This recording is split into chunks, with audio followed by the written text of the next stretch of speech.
मैं stony creek Canada निवासी एक श्वान कोकोपा प्रजाति का छोटा ही तो था कि एक भारतीय युवक चेतन मुझे अपने घर ले आया।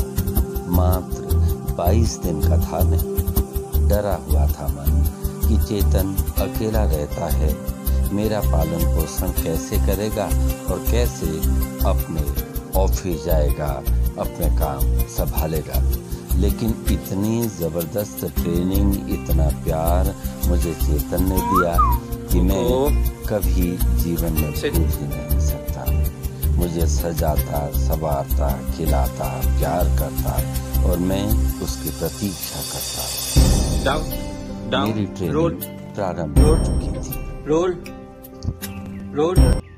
और जब भी कोई कर्तव्य मैंने दिखा दिया तो प्रसन्न होकर मेरा वीडियो बनाता, अपने घर भारत में मेरे वीडियोज भेजता। अपनी पत्नी नेहा जो इस समय भारत में थी उसे अपने वीडियोज दिखाता।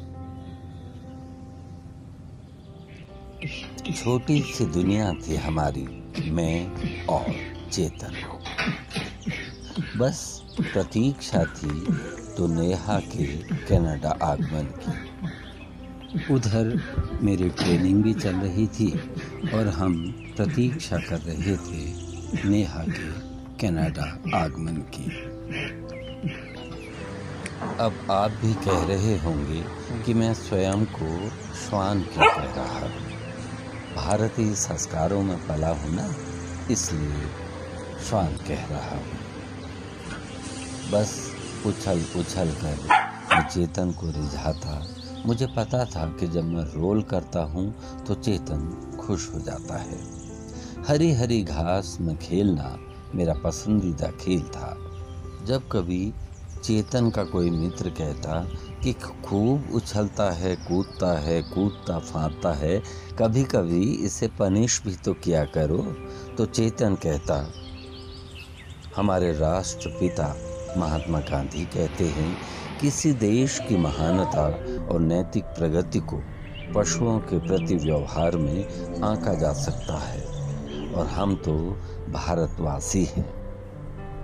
प्रसन्न हो जाता चेतन की बात सुनकर मन। मैं कभी कोई शरारत करता तो ऐसे बैठ जाता कि चेतन को पता ही न चले। ऐसे भोले बनकर बैठे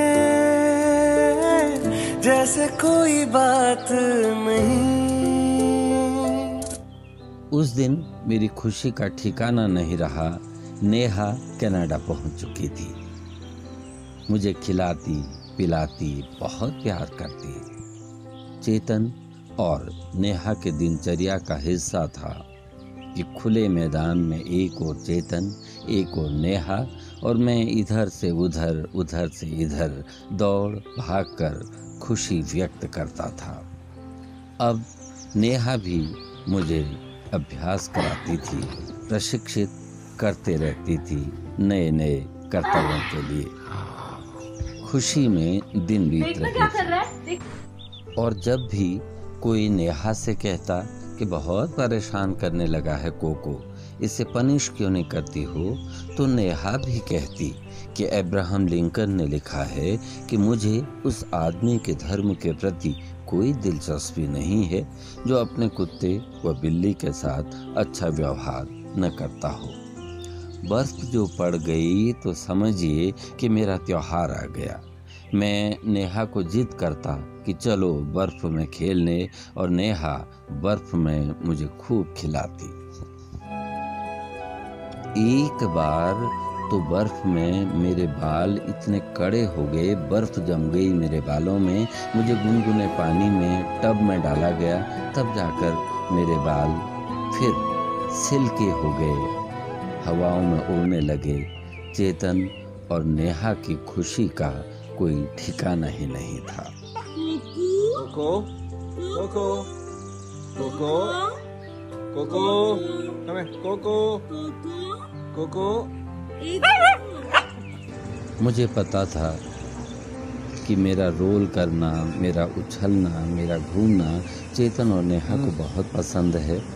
जब भी मैं उनको खुश करने का प्रयास करता वो खुश हो जाते और फिर मुझे खाना ऑफर करते। मैं उनके बगैर एक सेकंड को भी अलग नहीं रह पाता था। उनके भी अपने दायित्व थे, अपने काम थे, कभी बाहर जाना होता था। जब कभी वो मुझे घर पर छोड़कर बाहर जाती तो मैं इतना शोर कर देता था कि पड़ोसियों के लिए भी दिक्कतें खड़ी हो जाती थी। मैं नेहा के ऑफिस के काम के पूरे होने की प्रतीक्षा करता और जैसे ही काम पूरा होता फिर प्रारंभ होता नेहा के साथ मेरा खेलना।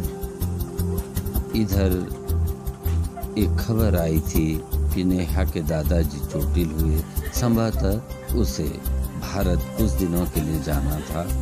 इधर मैं नेहा के बगैर एक सेकंड के लिए भी नहीं रुकता। चेतन आता तो फिर मेरे खेल की दूसरी पारी प्रारंभ हो जाती। अब मुझे साइकिल पर बिठाया जाता और भ्रमण कराया जाता इधर से उधर और बड़ी शान से चेतन के साथ साइकिलिंग का चलो बहुत ही सुखद, बहुत ही सुंदर सलोने दिन बीत रहे थे। मैं जीवन का खूब आनंद ले रहा था नेहा और चेतन के साथ। नेहा को कुछ दिनों के लिए भारत आना था। जब पुराने घर में हम लोग रहते थे तो चेतन अपने मित्र के यहाँ मुझे छोड़कर जाता।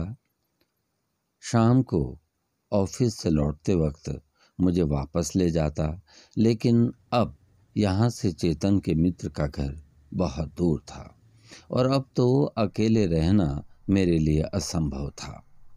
चेतन के ऑफिस की एक आंटी ने कहा, दिक्कत है तो मेरे परिवार में कोको मेरे साथ रह लेगा, जब मिलने का मन हो आ जाना।